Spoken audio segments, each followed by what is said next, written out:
반갑습니다. 네. 우선 하나님 말씀을 잠깐 읽어볼까요? 고린도전서 15장 10절 말씀인데요. 우리 같이 한번 한 목소리 읽었으면 좋겠습니다. 읽겠습니다. 그러나 내가 나된 것은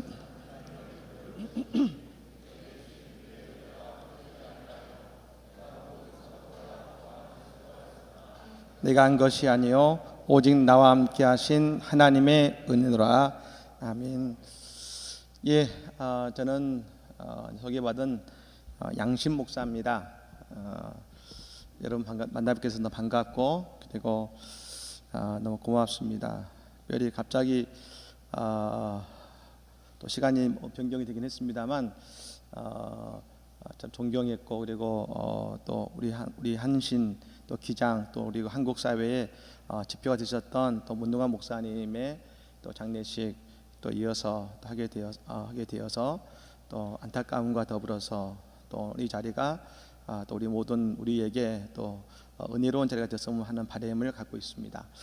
또 이 점심을 먹기 전에 했으면 괜찮은데 먹고 나 후회하니까 사실은 제일 이제 잠이 올 수도 있는데 어느 전도사님이 사모님과 좀 편하게 하겠습니다. 결혼을 하게 됐습니다. 결혼을 하게 됐는데 결혼을 하면서 봤더니 사모님이 어떤 상자를 하나 갖고 있는 거예요. 그래서 이게 뭡니까? 라고 물었더니 뭐라냐면 전도사님 절대 이건 보면 안 됩니다. 열어보시면 안 됩니다. 하는 거예요. 그래서 그러냐고 그랬는데 10년이 돼서 이제 목사 안수를 받고 목회를 하다 보니까 10년에 봤더니 그 상자를 발견한 거예요. 우연하게.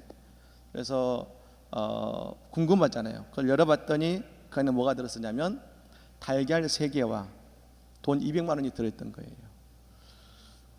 궁금하잖아요. 아니 왜 달걀 3개 200만 원이 들었는데 못 보겠을까? 그 사모님께 물어본 것이죠. 아니 여보 이게 뭡니까? 그랬더니 사모님이 낭패한 표정인 거예요.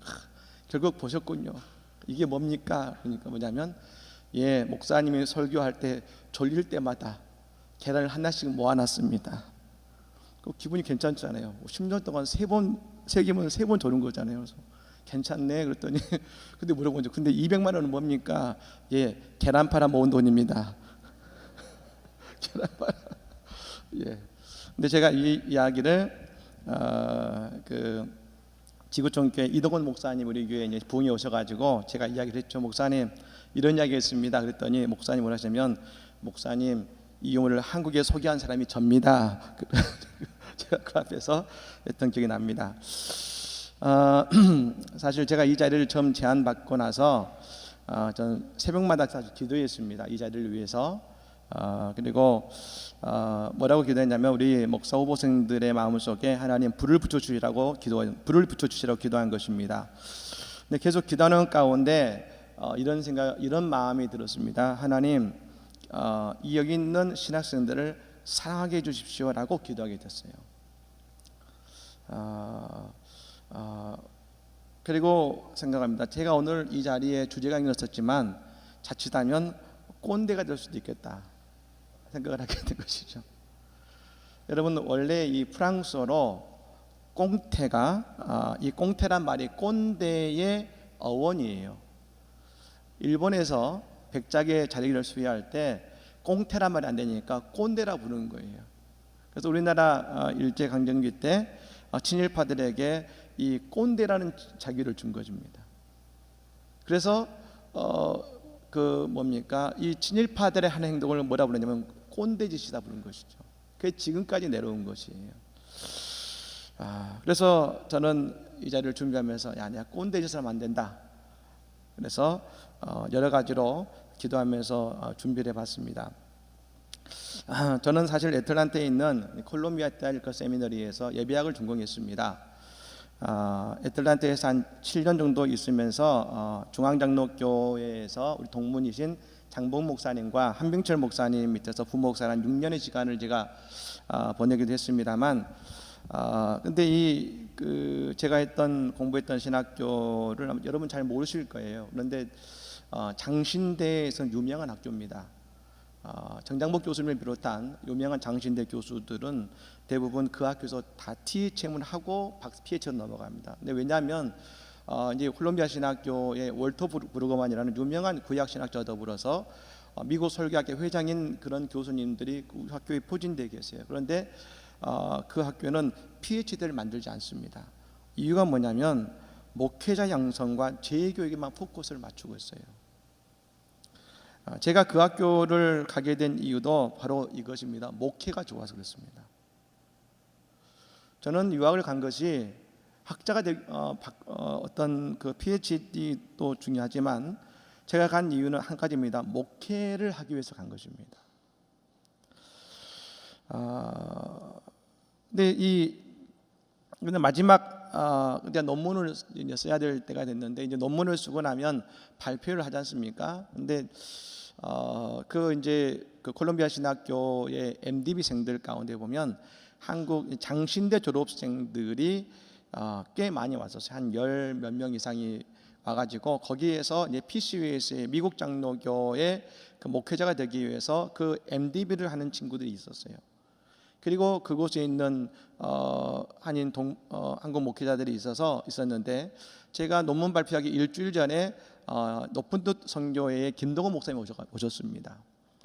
사실 제가 이 유학 생활이 쉬운 것은 아니었는데 이제 김동호 목사님의 설교를 들으면서 제가 은혜를 참 많이 받았는데 마침 제가 그 논문 발표 일주일 전에 콜롬비아 신학교 오셔가지고 그 학생들과 목회자를 대상으로 강연을 하셨어요. 그게 뭐냐면 소명과 야망이라는 강연을 하셨어요.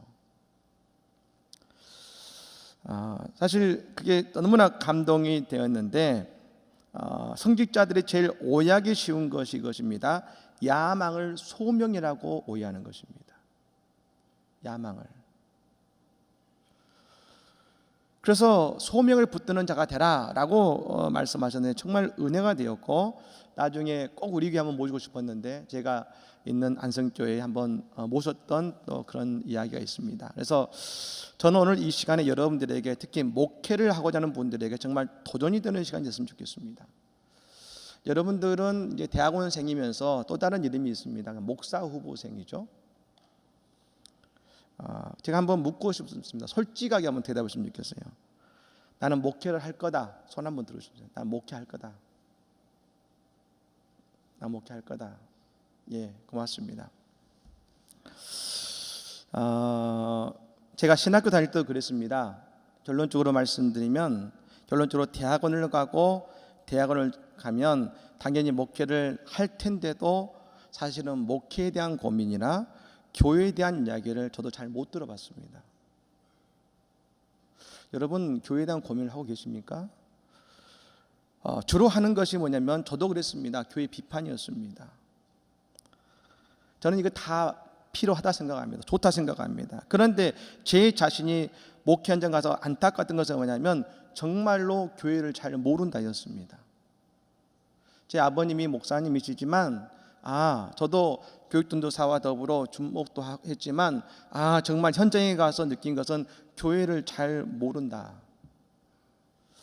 제가 어제 들은 얘기입니다. 우리 기장의 교회가 아니라 저기 통합 측에 있는 전주에 있는 통합 측 교회 이야기입니다. 한 300명 정도 모이는 교회인데요.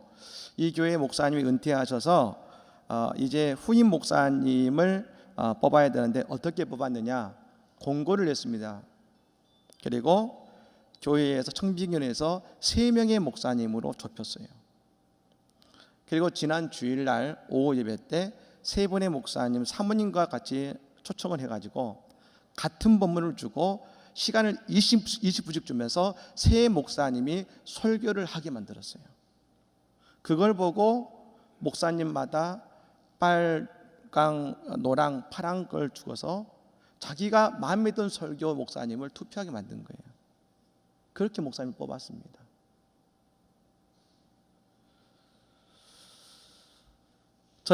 여러분 제가 합동적 교회 목사님을 부흥에 모신 적이 있었는데 그 목사님과 식사를 하면서 그런 얘기를 하는데 목사님이 물어보시는 거예요. 목사님, 기장교회가 교회 나면 이력서가 몇 회나 들어옵니까? 제가 물어보시더라고요. 제가 그래서 뭐라고 했냐면 예 목사님, 한 평균 한 20, 30통 또 제법 큰 교회는 한 40동 이상 들어온다 알고 있습니다. 그러니까 목사님이 피시고 있더라고요. 그래서 기장은 좀 낮네요. 그래서 아니 왜요? 합동은 교인 수만큼 들어옵니다. 그러니까 300명 교회는 300통이 들어오는 거예요. 이력서가.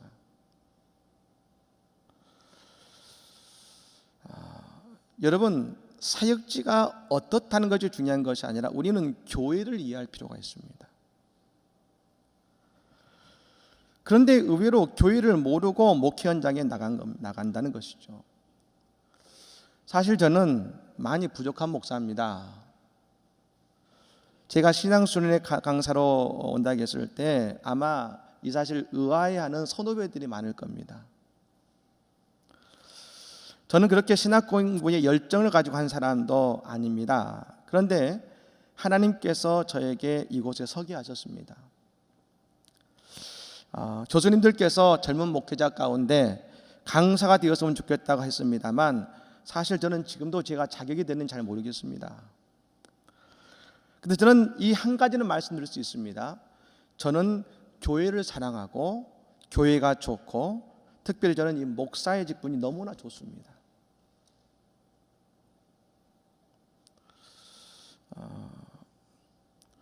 저는 아마 이번 주가 사실은 저한테는 제일 힘든 한 주간입니다. 왜냐하면 저는 이번 한 주 동안 하루에 많이 자야 2시간, 3시간 잘 겁니다. 아마 오늘 이제 마치고 나가면 인천공항에 이제 캐나다 UCCT에서 저희 노예 협약식이라고 해서 와요 팀이요. 제가 그걸 담당하기 때문에 그분들을 데리고 이제 일주일 동안 다음 주 월요일까지 계속 다녀야 됩니다. 근데 우리에게 특별 새벽 기도를 하고 있습니다. 그분들을 모셔드리고 돌아오면 빨라야 10시, 11시일 겁니다. 그럼 그때부터 특세 준비를 해야 됩니다. 저는 특세하면 새벽 3시를 합니다. 그리고 5시 반에 특세를 합니다. 그러면 이번에 특세를 끝나면 또 곧바로 차를 타고 그분들을 데려 가야 됩니다. 이 한 주간 그렇게 살아야 됩니다. 그런데 저는 목사의 직분이 좋습니다. 즐거워요. 재밌어요.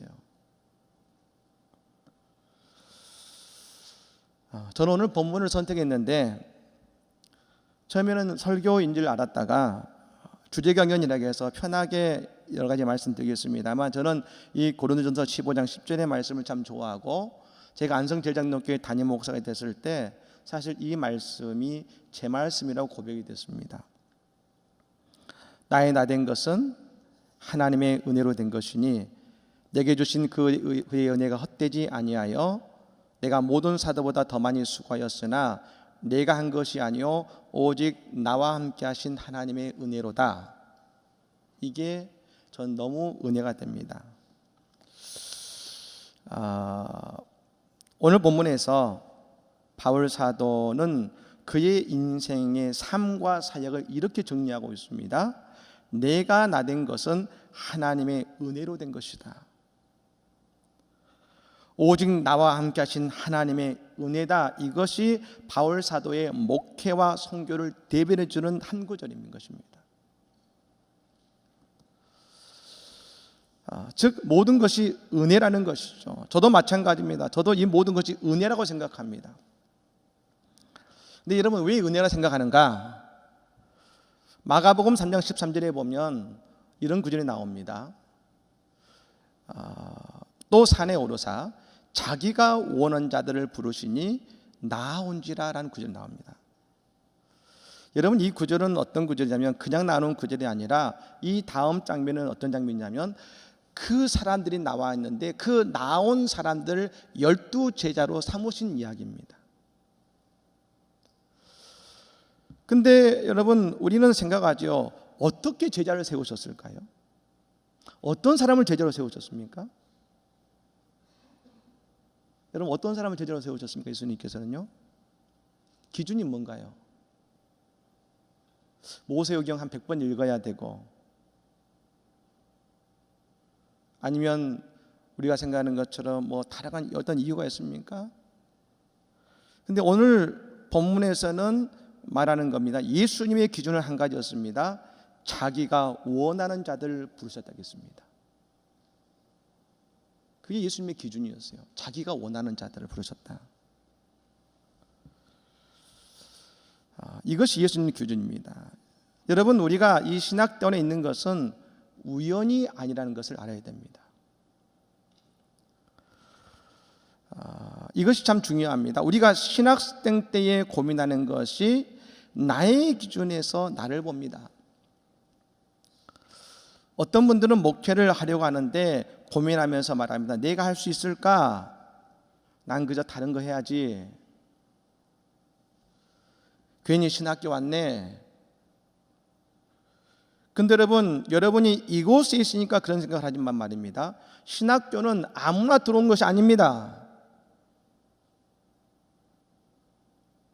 여러분을 전도사라고 교회에서 그냥 불러주는 게 아니라는 것입니다. 예수님께서 원하셔서 우리는 이 자리에 있는 것입니다. 이 사실을 놓치면 안 됩니다. 내 기준이 아니라 예수님 기준으로 우리는 여기 있는 것입니다. 제가 보니까 교회를 목회하는 목회자들도 그렇고요, 일반 성도들 마찬가지입니다만 우리는 늘 이 기준을 잊어버리고 삽니다. 제가 한 가지 질문을 해볼게요. 한번 잘 들어보시면 좋겠습니다. 두 가지의 관점이 있습니다. 첫 번째는 뭐냐? 우리가 열심히 하면 성령님께서 나를 도와주실 겁니다. 여러분 아멘 되십니까? 또 한 가지 관점이 있습니다. 예수님께서 인도하신 대로 열심히 하면 됩니다. 아멘이 되십니까?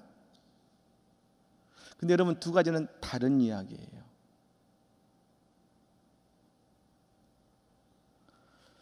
여러분 이 두 가지 질문이 우리의 사역의 중요한 분기점이 되는 것입니다.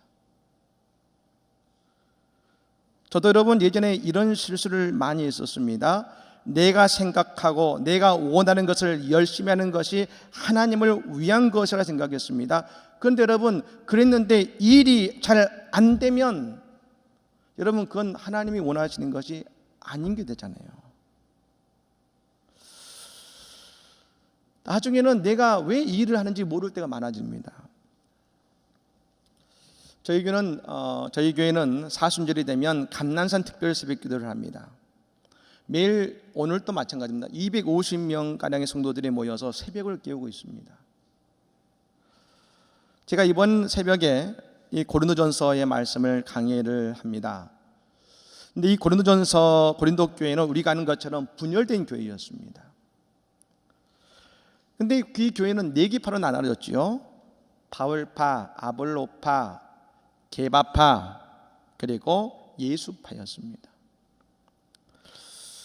제가 이 네 파를 나누면서 이 네 파를 바울 사도가 나누면서 세례 이야기를 한 것을 보면 바울은 뭘 중심으로 했냐면 그 사람에게 세례를 받았거나 관계가 있는 사람들을 중심으로 파가 나뉜 겁니다. 네, 여러분 제가 연구해 보니까 이 파가 이렇게 나뉘어지는 것이죠. 첫 번째 뭐냐? 바울파는 뭔지 아십니까? 고린도 교회 개척파입니다. 개척 멤버입니다. 개척 멤버. 바울 사도가 아덴에서 선교를 실패한 이후에 고린도에 와서 1년 6개월 동안 선교를 통해 교회를 세웠습니다. 그때 세례를 2명 줬는데 그 2명과 더불어서 교회 개척 멤버가 바울파인 거예요. 아볼로파는 누구냐? 아볼로는 바울 이후에 그 교회를 맡아서 목회했던 사람인데 아볼로가 목회에 탁월했던 것 같습니다. 언변이 좋았어요. 그래서 많이 부흥됐습니다. 그 아볼로에게 세례를 받고 아볼로를 지지한 사람들이 아볼로파인 겁니다. 게바파는 누구냐? 고린도 교회에서 세례받은 것이 아니라 예루살렘 교회에서 세례받은 사람들이에요. 그들이 외부 다른 예루살렘 교회에서 세례를 받고 고린도 교회에 오게 된 것이죠. 그들은 어떤 짓이냐면 게바파가 된 거예요. 우리는 베드로파다. 예루살렘에서 세례를 받았어. 다시 말하면 그 교회에 다른 교회에서 세례받고 온 사람이 온 사람들이 게바파예요. 마지막 여러분 예수파가 있습니다. 예수파가 누군지 아십니까? 말씀드렸잖아요. 관계가 있다고 했잖아요.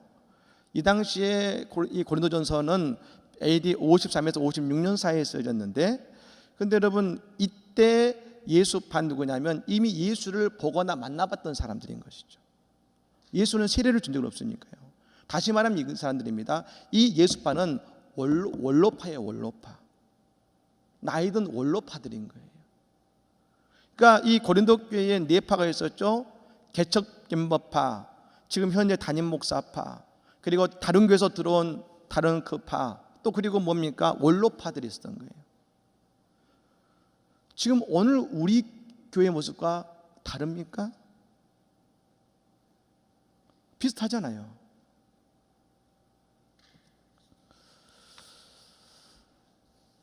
그런데 여러분, 왜 이들이 다투었을까요?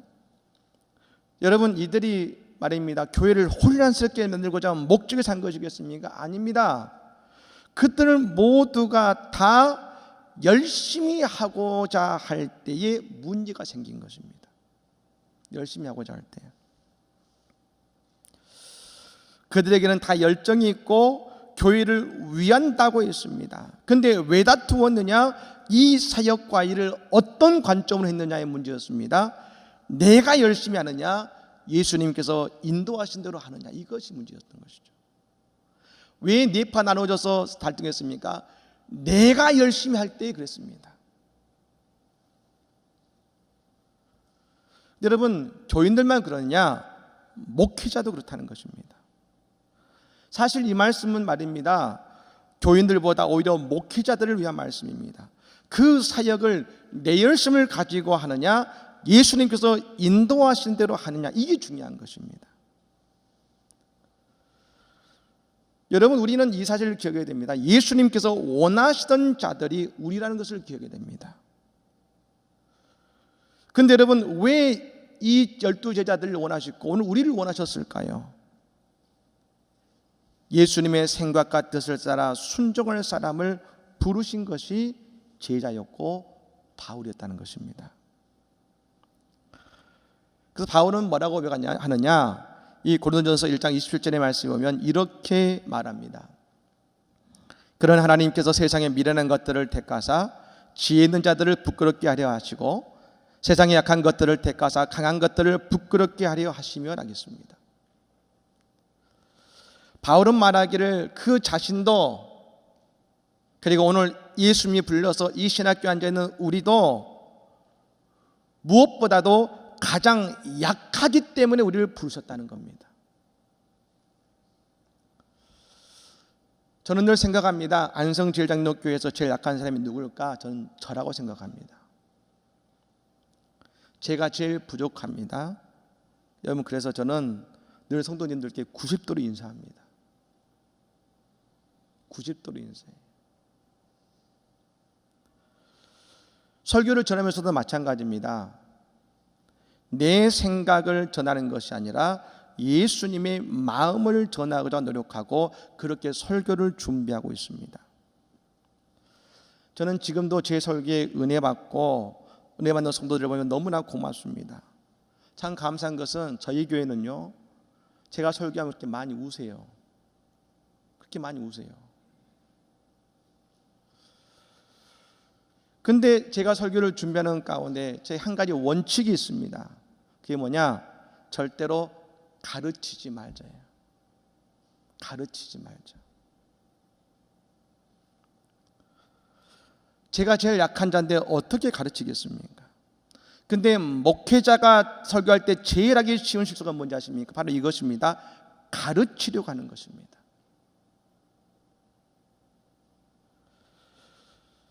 여러분, 오늘 가서 여러분이 했던 설교들 다시 한번 돌아보세요. 분명 다 했을 거 아니겠습니까?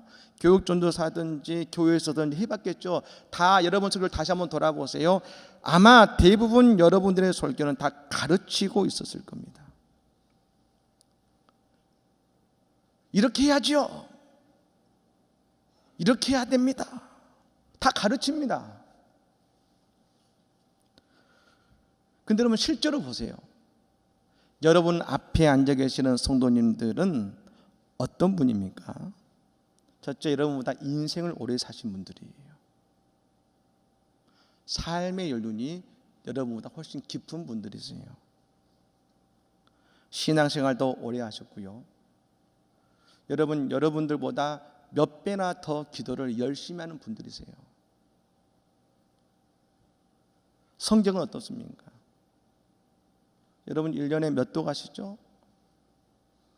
그분들은 성경을 1년에, 여러분 우리 장로님은 그러십니다. 어떤 우리 집사님은 올 1년 10도 가고 로마서 100도 하겠습니다. 이런 분들 계세요.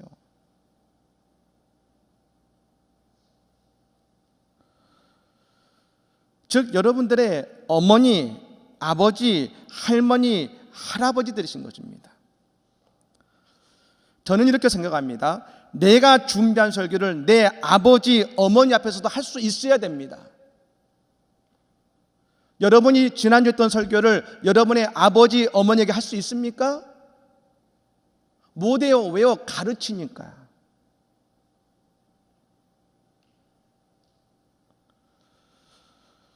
저 카톨릭 사제는 말입니다.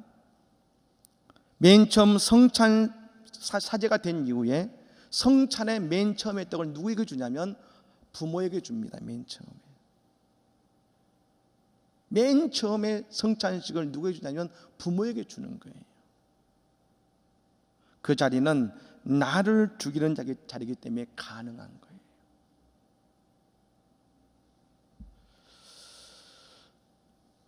설교는 여러분 가르치는 것이 아닙니다. 저는 늘 생각합니다. 설교는 성경 말씀 속에서 오늘 우리 교회 하시는 말씀을 찾고 듣고 발견하는 것이고 그 말씀을 전하려고 하는 것입니다. 여러분 설교 이야기가 나왔으니까 제가 이 자리에 있는 것이 참 하나님의 은혜인지를 잠깐 설명하고자 합니다. 아마 저를 기억하시는 선후배 분들이 계시면 저를 어떻게 기억하시냐면 검도부를 기억하십니다. 제가 지금은 몸이 좀 낫지만 그때는 허리허리했습니다.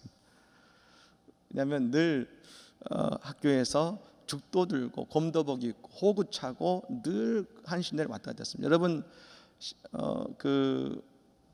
이제 오산에 가면 검도 도장 있지 않습니까?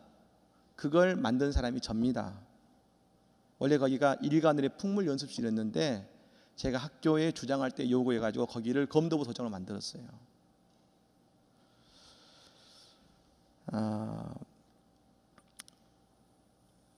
근데 제가 신학교에 들어왔을 때 아주 뚜렷한 신앙관과 가치관이 있었습니다.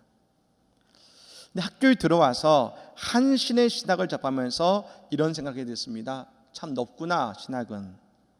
그래서 나를 깨트리고 넓은 것을 받아들이자라는 생각을 했습니다. 이게 문제의 원인이었어요. 발단이었어요. 그때부터 아주 오랜 시간 저는 고민과 갈등의 시간을 보내게 됐습니다. 어느 날 이런 생각을 하게 됐습니다. 신학이 뭐냐? 하나님을 아는 것이다. 대학교 1학년 때에. 그럼 하나님이 누구냐? 뭐 알겠습니까? 그럼 하나님을 알려면 어떻게 해야 되지? 인간은 하나님의 형상에 있으니까 인간을 이해하면 하나님을 알 수 있겠구나. 그런데 여러분 수천 년 철학의 주제가 뭡니까? 인간이 무엇인가 아니겠습니까? 그러니까 모르죠. 그때 다시 생각했습니다. 인간을 알려면 그럼 나부터 알아야겠구나. 그럼 난 누구냐? 근데 제가 생각해 봤는데 제 아버님이 목사님이시잖아요. 목사의 아들 양씨는 떠오르는데 인간 양씨는 모르겠는 거예요. 목사의 아들 양씨는 분명히 알겠어요. 그래 이것이 내 모습이지. 그런데 인간 양씨는 누구지? 모르겠는 거예요. 저한테는 엄청난 충격이었습니다. 그때부터 저는 저를 찾는 시간이 시작됐어요. 도대체 난 누구냐? 그때 제가 했던 가치관과 신앙을 다 놔버렸습니다. 여러분 제 신앙이 짧지만 20년의 인생 신앙관을 부정하는 것은 제 20년의 인생의 가치관을 부정하는 것 같았던 것이죠. 그래서 정말 힘든 시간을 보냈습니다. 정말 안에 누에고치가 그것을 뚫고 나오는 것처럼 저는 대학원 때까지 좀 힘겨운 시간을 보냈어요. 근데 그때 저를 붙잡았던 것이 두 가지가 있었습니다. 첫 번째가 뭐냐? 그것은 검도였습니다. 검도를 통해서 제 마음에 풀리지 않는 것들을 검도를 하면서, 여러분 검도를 하면 여러분 이 극한의 한계를 몇 번을 넘어야 됩니다. 몸부림을 치면서 그것으로 대련을 하면서 말입니다. 검도로 제 자신을 풀어낸 것이죠. 두 번째는 뭐냐면 설교였습니다. 제가 설교를 잘하는 사람은 아니지만 그때 제가 들었던 목사님들의 설교가 있었습니다. 그 시기마다 제 가슴 속에 제가 늘 들었던 설교가 있었어요. 어떤 설교는 여러분 한 설교를 50분도 들은 적이 있습니다. 50분도 들은 적이, 한 설교를 말입니다. 그리고 제가 들었던 많은 설교들은 최소 한 편당 10번 이상씩 들었습니다.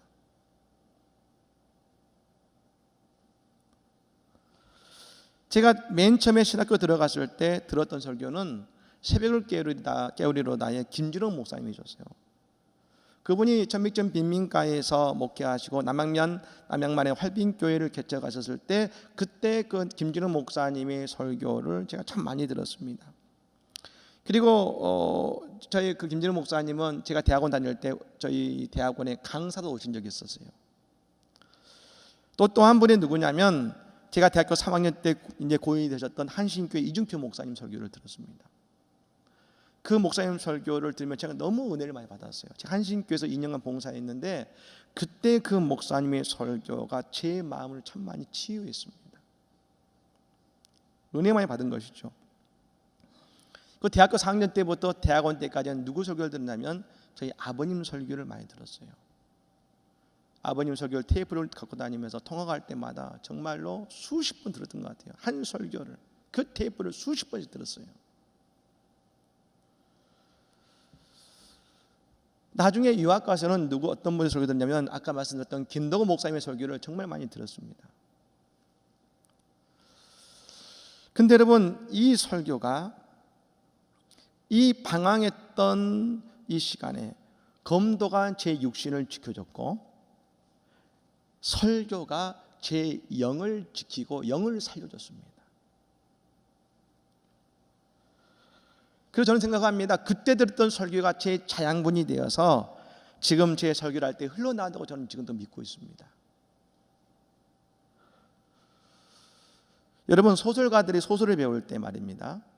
소설을 어떻게 훈련한지 아세요? 어떻게 훈련할까요? 우리는 생각하죠. 쉽게 생각하면 늘 설교를 늘 소설을 그냥 많이 읽으면 되겠지요. 아니에요. 어떤 소설가가 쓴 유명한 소설을 있지 않습니까? 똑같이 필사합니다. 소설가의 소설 훈련이 뭐냐면 창작이 아니라 누군가의 소설을 똑같이 필사하면서 소설을 익히고 그 힘을 기르는 거예요. 마찬가지로 우리가 어떤 분의 설교에 깊이 빠져서 그 설교에 은혜 받고 설교에 여러분 설교를 배우지 않으면 우리는 설교를 잘할 수가 없는 거예요.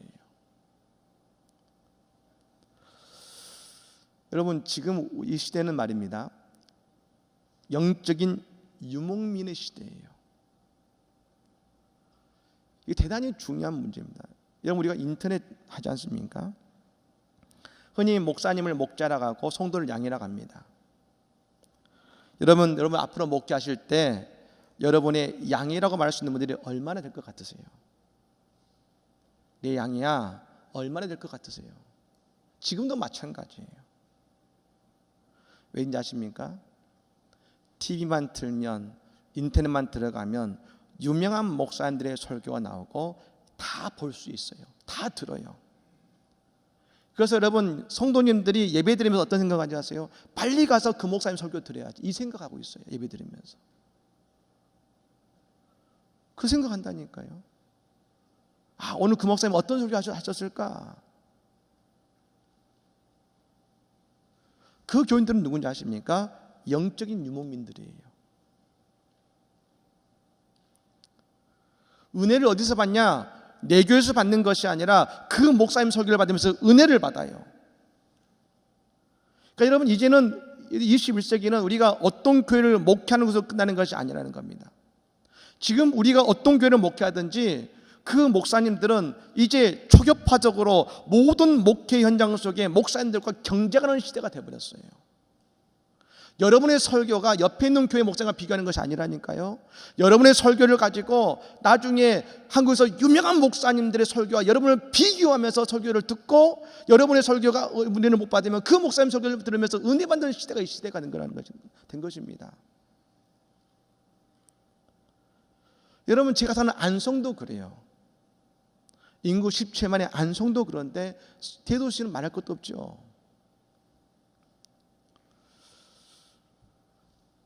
여러분, 그래서 우리는 설교에 대해서 더 기도하고 더 준비해야 되는 것입니다. 여러분, 제 설교를 준비하는데 저는 참 힘들게 설교를 준비하는 스타일이에요. 아까 김홍규 교수님께서 설교를 말씀하셨는데 제가 주일날 평균 3번에서 4번 정도 설교를 합니다.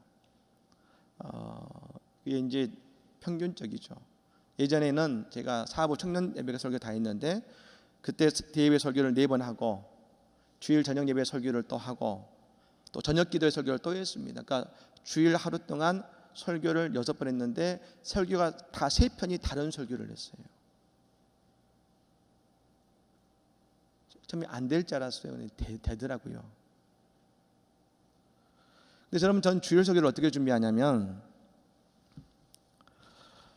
사실은 밤새 준비합니다. 토요일 밤새.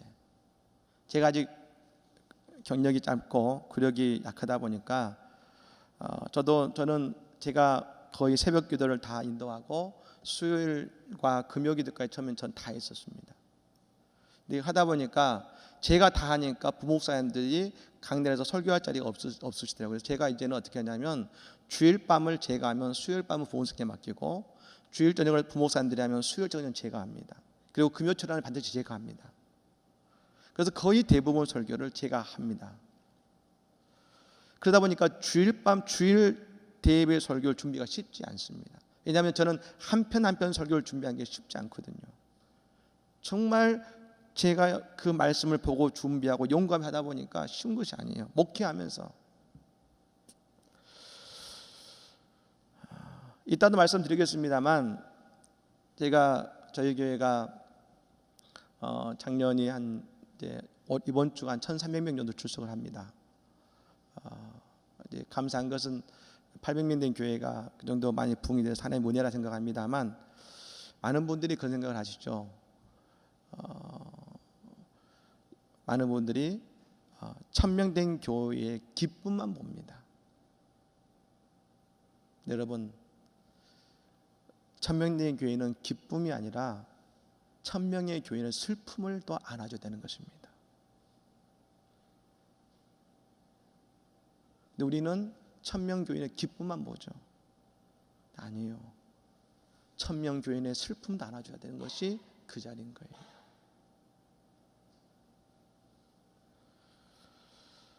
그러니까 많은 일들이 있다 보니까 쉽지 않죠. 그래서 여러분, 제가 설교를 준비할 때 토요일 밤새 준비합니다. 그리고 한두 시간 자고 주일을 제가 지내는 것이죠. 근데 밤새 설교를 준비하고 새벽 한 4, 5시 되면 제가 집에 가서 집사람을 깨웁니다. 여보, 일어나 보세요.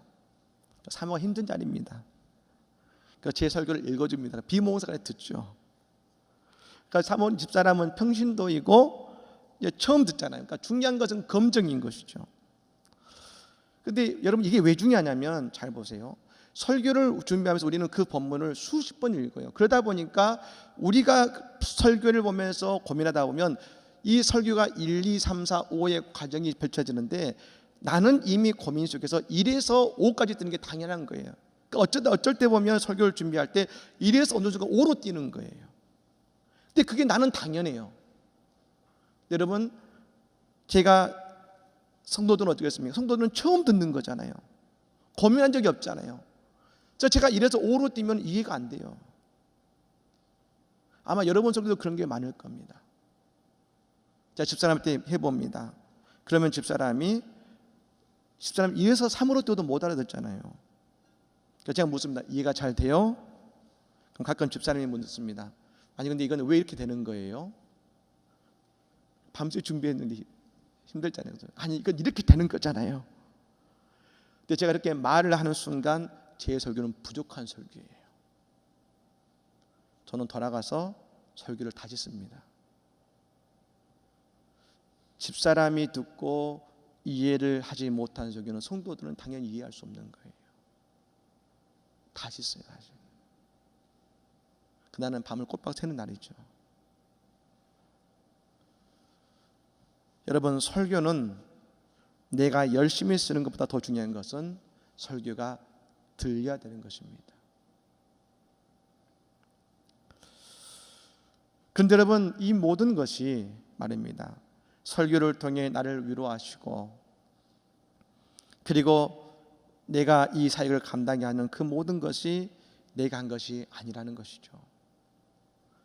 내가 가장 연약해서 하나님 연약한데 나는 하나님이 나를 들어 사용한 것이니 저는 이것이 하나님의 은혜고 나와 동행하시는 예수님과 동행하는 목회를 한다는 것이 늘 제 마음이고 생각인 것입니다.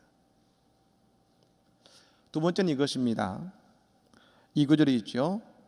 내게 주신 그의 은혜가 헛되지 아니하여 내가 모든 사도보다 더 많이 수고하였으나 하겠습니다.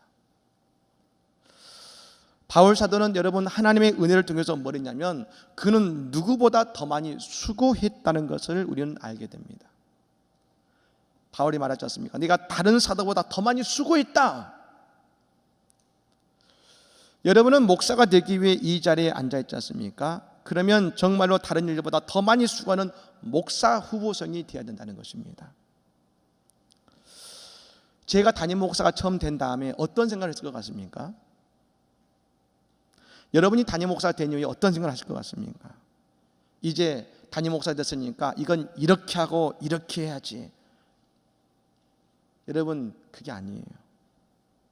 어떤 경우는 이제 담임 목사가 됐으니까 뭔가를 배워서야지 생각할 수 없는 것입니다.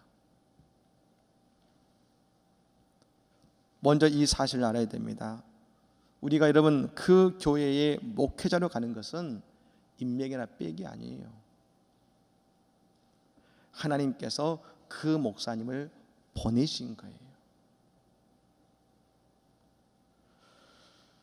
여러분도 마찬가지죠. 이곳에 온 것은 하나님이 보내신 거예요. 근데 여러분, 우리가 이 질문해야 됩니다. 그럼 왜 그 목사님을 보내셨느냐? 그건 그 목사님이 그 사역과 그 교회에 맞게 준비되어 있으니까 보내신 거예요. 그 다음에 거기서 열심히 하고 나가는 그 목사님의 몫이고, 하나님이 보내신 이유는 지금 이 교회에 필요해서 보내신 거예요. 제가 안성전당교회 관계에 된 것도 마찬가지입니다. 그건 우연이 아니라 하나님이 그곳에 필요해서 저를 보내신 거예요.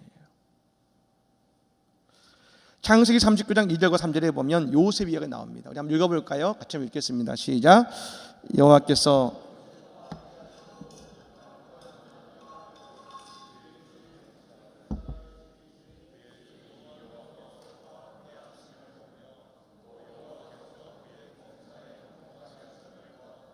아멘.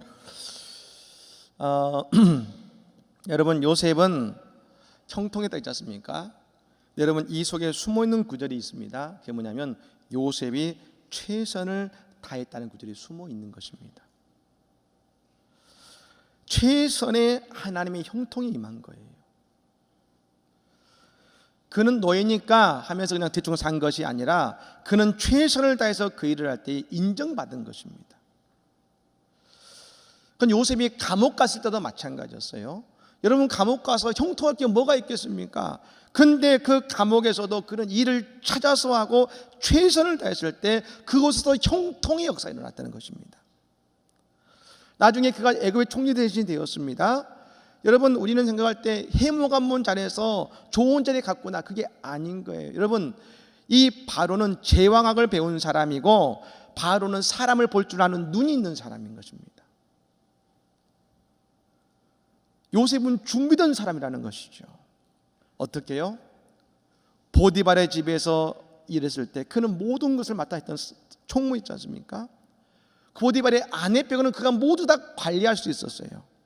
거기에 감옥되어 있었고 말입니다. 그곳에 왕의 궁전을 여러분 관리하다 보니까 모든 왕의 사무 재반을 다 관리했던 사람이 이 요셉이었어요.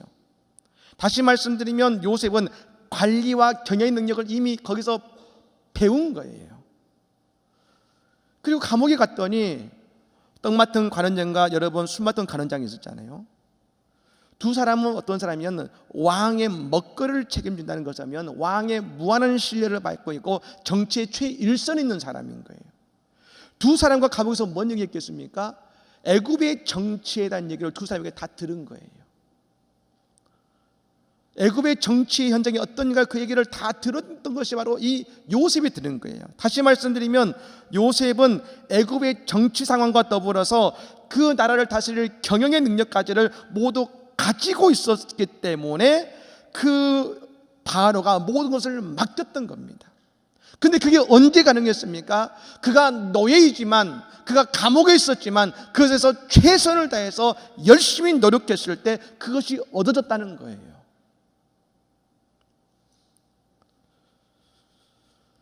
어떤 분들은 그런 말씀하십니다. 내가 저 자리에만 가면 열심히 할 텐데, 여러분 그 말하기 때문에 갈 수 없는 거예요. 그 말하기 때문에.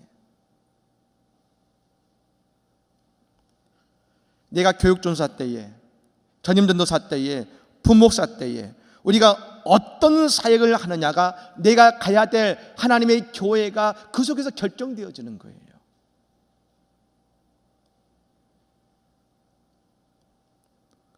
여러분 담임 목사가 되면 3년 동안은 아무것도 못합니다. 여러분 그거 아세요? 거미가 실버와 집을 짓잖아요.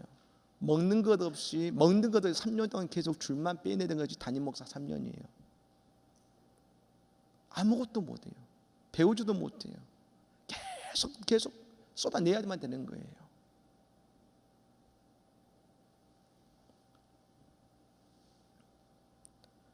그때는 설교만 더 벅찹니다. 교회도 해야 되잖아요. 뭘 좀 하려면 상담을 옵니다. 그래서 무엇보다 중요한 것은 오늘 완벽하지 않지만 내가 부교육자 때의 무엇을 위해 준비하느냐가 정말로 중요한 것입니다. 그런데 여러분 무엇보다 여러분은 목회자로서의 준비를 잘 해야 되는 것이죠.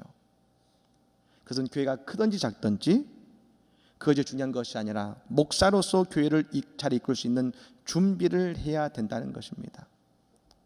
제가 준비를 해야 된다니까 어떤 분이 그런 말 합니다. 목사님, 저는 시골 교회에서 조그만 교회 하렵니다. 시골 교회를 모르는 분들이 이야기해요. 작은 교회 하면 되죠.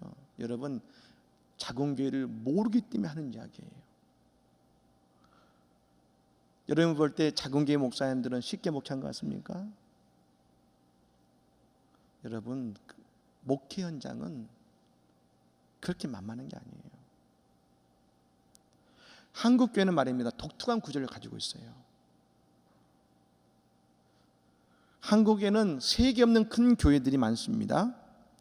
여러분 3,000명 넘는 교회를 뭐라고 하지 않습니까? 메가처치라고 해요. 메가처치.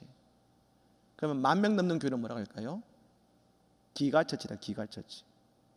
여러분 메가바이트, 기가바이트 있지 않습니까? 그래서 메가처치, 기가처치가 이렇게 있는 거예요. 한국은 메가처치와 기가처치들이 정말 많습니다. 근데 여러분 제가 재밌는 걸 발견했어요.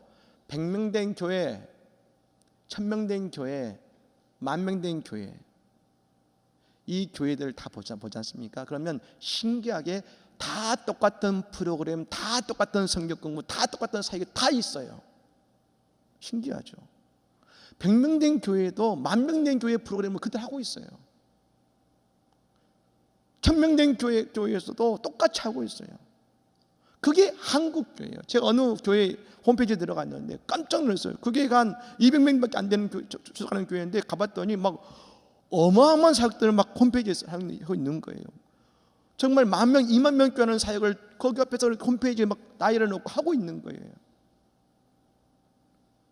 그게 한국 교회입니다. 그게 한국 교회예요.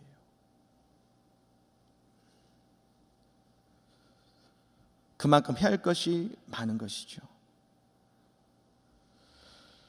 그런데 여러분 저는 무엇보다도 우리가 잘 준비되어 있지 않으면 성도들에게 제대로 된 지도를 하지 못하는 것을 말씀드리고 싶습니다. 성도가 몇 명이 중요한 것이 아니라 제대로 된 지도를 할 수 없는 것이에요. 준비하지 않으면. 우리 여기는 없지 않습니까? 여기 등이 있지요. 앞에 등이 있지 않습니까? 여러분 묻겠습니다. 저 등을 왜 키는지 아십니까? 실제로 어느 분께 저에게 이런 질문을 했어요. 목사님, 무당집입니까? 촛불을 왜 켭니까? 예배 드리는데. 무당집이나 촛불을 켜는 것이지. 여러분 뭐라고 하시겠어요? 안 그러면 무당집 되는 거예요, 교회가요. 뭐라고 대답하시겠습니까? 목사는 신학적으로, 목회적으로 대답해 줄 수 있어야 돼요.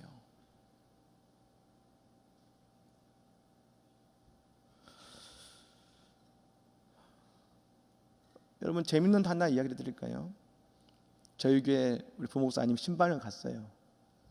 그런데 어느 이제 새로 나오신 할머니이신데 갔는데 딸이 무당이에요, 무당. 근데 재미난 것은 신방을 마치고 났는데 신방대원 갔는데 음식을 내놓잖아요. 근데 그게 뭐냐? 딸이 굿하고 갖고 온 음식을 내놓은 거예요. 여러분 질문, 여러분 이것을 먹겠습니까? 안 먹겠습니까? 먹을 거예요? 안 먹을 거예요? 그게 목회예요. 지도해야 되는 거예요. 더욱이 목회자는 예배가 참 중요합니다. 저희 학교는 오늘 김은교 교수님께서 예배를 잘 가르치기 때문에 너무 감사한 일입니다만 우리가 예배에 대해서 잘 모르면 어떤 결과를 가져온지 아십니까? 여러분이 담임 목사가 되면 그때부터 두란노 경비와 찬양을 쫓아다닙니다. 그 하는 오늘의 교회는 예배 세미나를 쫓아다니게 되어 있습니다. 근데 여러분 그러면서 뭐라냐면 예배는 목회자가 지고 목회자의 영역이니까 침범하지 마시는 말합니다. 근데 중요한 것은 정작 아는 게 없으면서 저도 예배학을 전공했고 예배학자입니다. 잠깐 여러분 예배에 말씀드리면 저는 한국교회 지금 가장 큰 문제가 예배라고 생각합니다. 여러분 한 질문해 볼까요? 자, 열린 예배 있죠? 찬양 집회 있죠? 차이가 뭔가요? 차이가 뭐예요? 자, 열린 예배 어떻게 합니까? 찬양하잖아요. 막 뜨게 찬양하잖아요. 그리고 기도하죠. 목사님 설교하잖아요. 그리고 나서 찬양 또 막 하죠. 그리고 기도 축도 끝나잖아요. 열린 예배입니다. 찬양 예배입니다. 찬양 집회입니다. 찬양 막 하죠. 그리고 기도하죠. 통성 기도하고 대표 기도하고 목사님 설교 막 하고 찬양하고 기도하고 마칩니다. 찬양 집회. 여러분 열린 예배는 뭐고 찬양 집회는 뭐예요?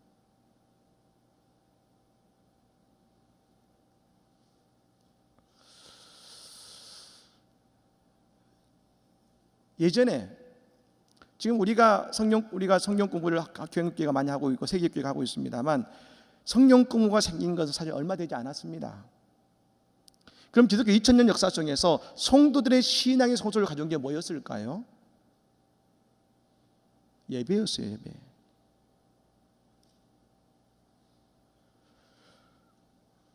여러분 예배가 신앙을 소설시켰던 이유였어요. 여러분 예배를 보면 각각의 의미를 가지고 있는데 어느덧 찬양 집회가 한국교회 예배를 대신해 버렸어요. 우리가 잘 알고 있는 기도원 가보지 않습니까? 막 손뼉들어 찬양하고 막 기도하고 막 말씀 듣고 막 기도하고 하지 않습니까? 그것과 찬양 집회가 뭐가 다를까요? 딱 하나 다릅니다. 세련된 찬양만 다릅니다.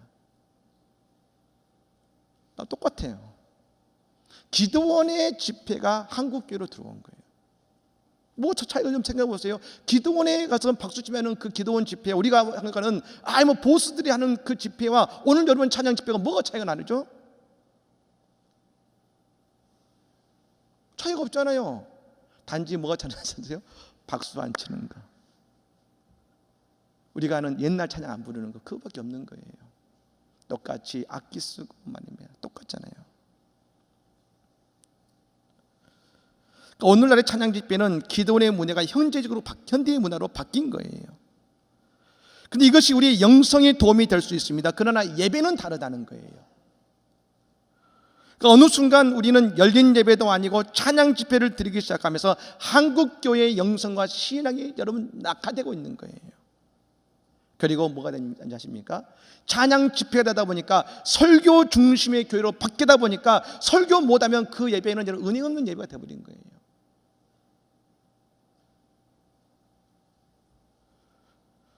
또 한 가지 여러분 안타까운 일 있죠. 찬양 집회 중심이 되다 보니까 찬양팀 리더가 중요하고 악기하는 애들이 중요해요. 여러분 찬양 인도하는 청년들, 학생들 있죠. 미성숙한 애들이 많아요. 그래도 말을 못해요. 왜냐하면 그만둔다 할까 봐. 목사님들 걔들이 쫓겨다녀요. 사정이에요. 여러분 그 예배가 은혜가 있을까요? 근데 그게 오늘 우리들의 자화상이에요. 여러분의 교회는 어떠세요?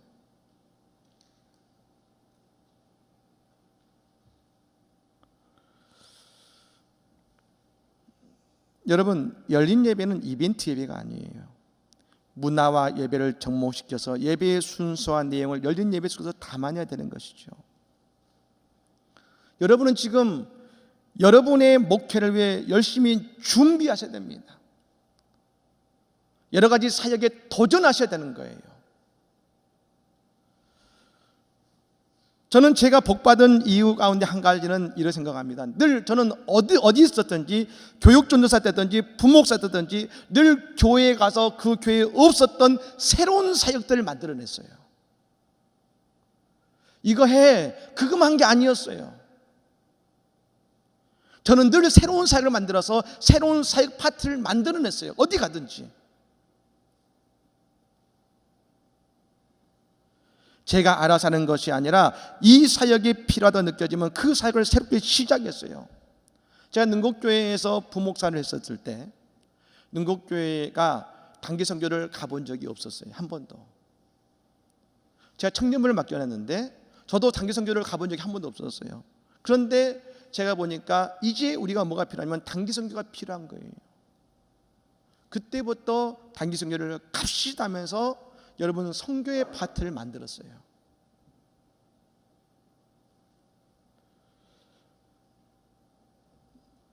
그것이 바로 여러분 지금 제 목회에 큰 도움이 되고 있어요. 예수님 말씀하셨지 않습니까? 천국은 뭐라고 했습니까?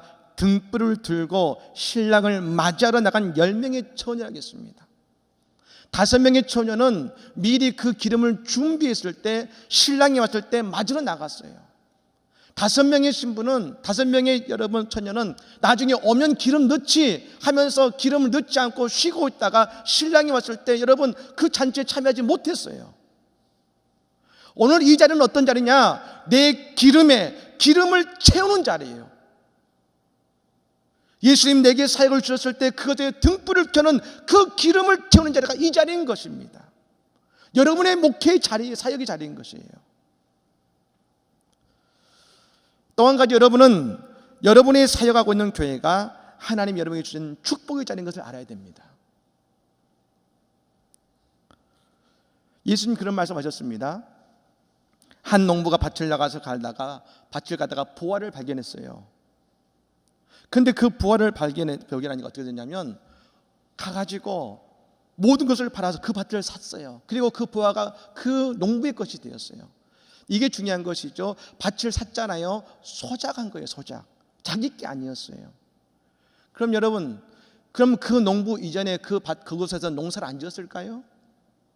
농사 지었을 거 아니겠습니까? 그런데 왜 그 사람들은 많은 사람들이 농사를 지었을 때는 발견하지 못했는데 이 사람은 그 보화를 발견했냐 그거예요. 이게 중요한 거예요. 왜 그런지 아세요? 이 농부는 다른 사람보다 더 깊이 땅을 판 거예요. 다른 사람은 내 땅 아니니까 소작하는 거니까 적당히 땅을 팠어요. 이 사람은 이것이 나의 땅이라 생각한 것하고 그것을 깊이 팠어요. 더 깊이 팠어요. 그때 뭘 발견했냐면 땅 속에 숨겨진 보화를 발견한 거예요. 여러분이 지금 그 사역의 자리가 다른 사람도 했던 자리일 수 있습니다. 분명한 것은 예수님은 지금 여러분의 그 사역의 자리 속에 보화를 숨겨놓고 계세요. 뭐 앞에서 했는데 뭐 차이가 없었지. 아니, 준비되어 있다니까요. 내 있는 자리에서 내가 더 깊이 팔 때 그것이 우리의 준비요 노력입니다. 그때 우리는 보화를 발견하게 되어 있는 것이죠. 왜 내게는 대박이 없냐고요? 아니에요. 여러분의 모든 사역의 자리는 이미 보화가 있어요. 여러분, 이 시기에 여러분의 쟁기를 깊이 파서 그것을 발견한 여러분이 되기를 간절히 축복합니다. 마지막으로 오직 나와 함께 계신 하나님의 은혜로다라고 하고 있습니다. 저는 여러분에게 이렇게 말씀드리고 싶습니다. 목회자는 어떤 사람이냐면 은혜 받는 사람이 되어야 됩니다. 여러분, 바울은 아주 중요한 의식이 이것이었습니다. 늘 하나님의 은혜 안에 거는 사람이었고 은혜 받는 사람이었습니다. 교회는 은혜 받는 곳이 되어야 되는 것입니다. 그러기 위해서는 목회자가 먼저 은혜 받아야 되는 것이죠. 제가 대학교 2, 3학년 때 말씀드린 것처럼 한신교회에서 총무로 사역했었습니다. 그때 토요일 저녁에 교육국에서 이렇게 있는데 이준표 목사님께서 설교 준비하시다가 이렇게 올라오셨어요. 거의 그런 경우 없으신데 올라오신 거예요. 올라오셔가지고 거기에서 이렇게 저희하고 참 대화를 하시는데 이제 저희 아버님과 또 잘 아셨어요. 그래서 저를 딱 보시더니 그러시는 거예요. 양신, 예 목사님, 우리 여기서 뭘 배웠어? 그러니까 제가 힘있게 얘기했습니다. 예 목사님, 교회가 어떤 곳인지 알았습니다. 그 목사님이 고개를 흔듭니다. 아니야, 은혜 받았다 해야지. 근데 여러분, 그때 제 마음에 은혜가 없었어요. 힘들었어요. 그래서 목사님 말씀하십니다. 내가 다시 물어볼게. 양신, 여기서 뭘 배웠어? 제가 입을 딱 다물었어요. 입에서 안 나왔어요. 가만히 있었어요. 목사님이 허허 웃으시더니 내가 마지막으로 묻겠다. 양신, 우리 여기서 뭘 배웠어? 어른이시기 때문에 제가 어쩔 수 없이 이렇게 대답했습니다. 예, 은혜 받았습니다.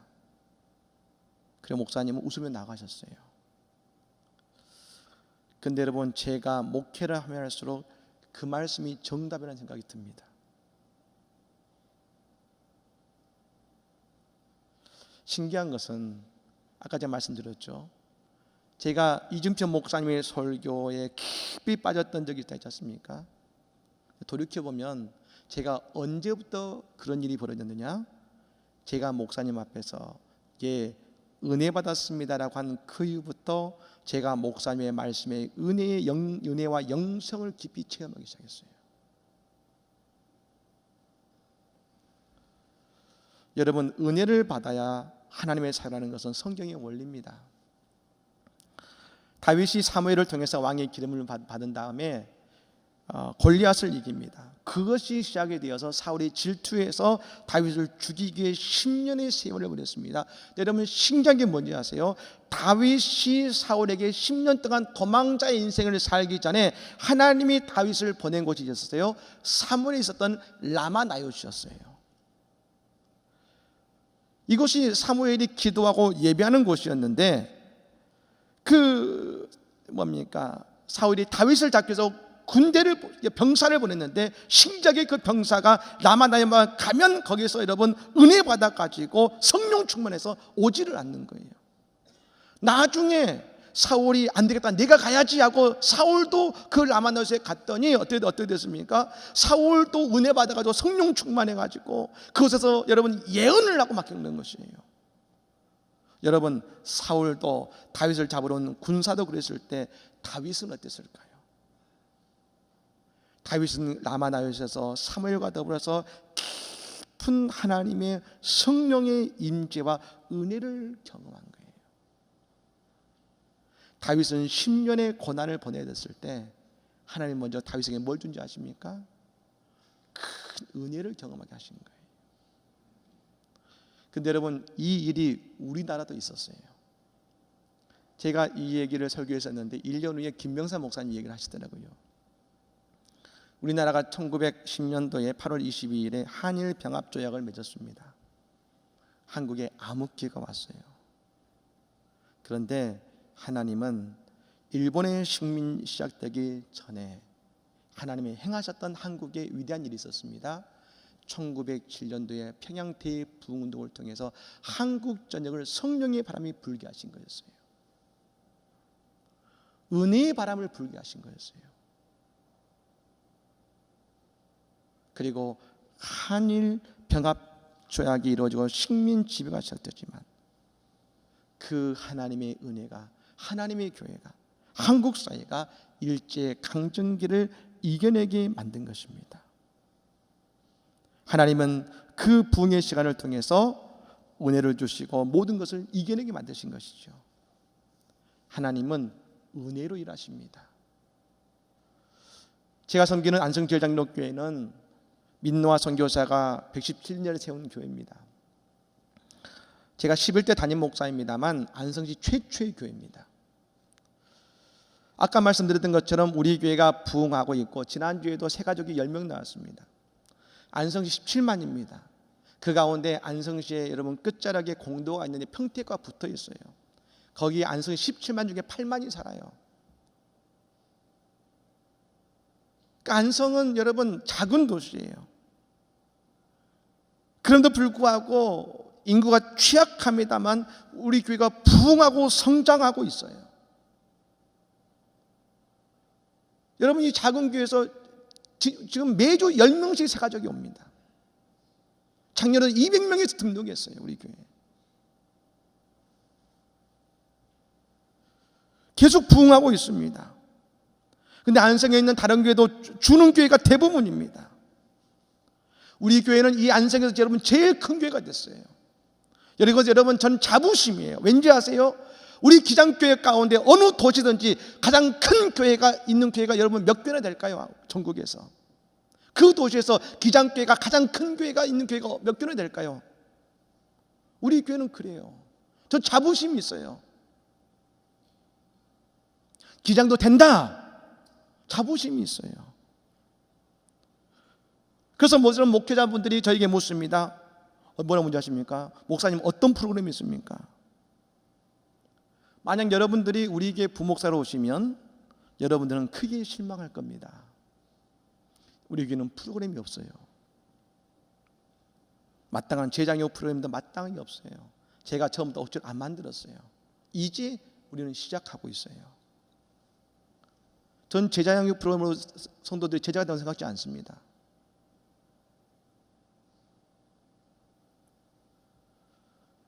그 대신 우리 교회는요, 주일 저녁 예배가 있습니다. 사순절에는 감난산 기도회가 있습니다. 가을에는 단일 20일 특별 새벽 기도가 있습니다. 그리고 거짓 끝나면 우리가 한 주 동안 부흥회를 갖습니다. 저에게 오시면 1층 소예배실 들어가면 그곳에는 늘 기도의 자리가 있어서 누구나 와서 기도할 수 있습니다. 우리 교회 아니어도 괜찮습니다. 그 옆에 있는 중보기도실에서는 하루 종일 중보기도자들이 매일 시간 교회와 성도를 위해 기도합니다. 제가 담임 목사가 된 이후에 담임 목사가 얼마나 축복된 사람인지 깨달았어요. 부목사 때는 몰랐습니다. 왠지 아세요? 성도들은 다 담임 목사를 위해서 기도해요.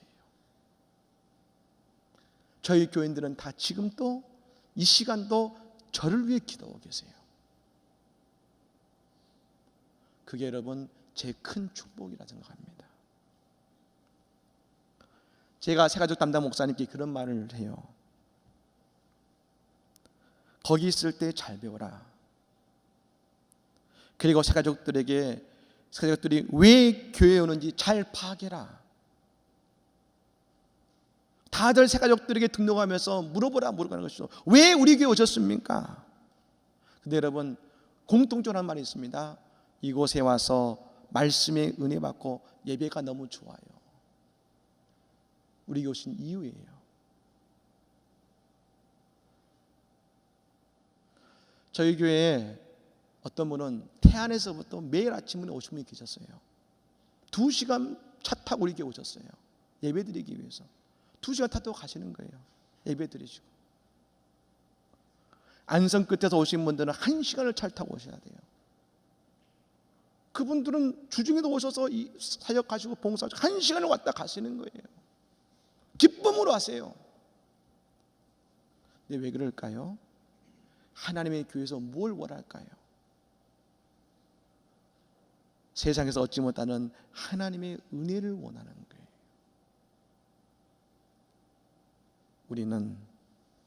우리 목회자는 그러므로 먼저 하나님의 은혜 안에 거하고 은혜 받는 자들이 되어야 되는 것입니다. 바울 사도의 이 고백, 저는 오늘 이 고백이 여러분의 고백이 되기를 바랍니다. 여러분을 부르신 것은, 나를 부르신 것은 우리가 뛰어나서가 아니라 가장 약하니까 부르신 거예요. 그리고 오늘 약하지만 불러주셨으니 내가 어느 곳에든지 가장 많이 수고하는 준비를 할 뿐도 하고, 날마다 섬기는 곳에서 하나님의 은혜를 경험할 때 하나님이 우리를 높이 들어서실 줄로 믿습니다. 전 여러분들에게 앞으로 꿈이 있습니다.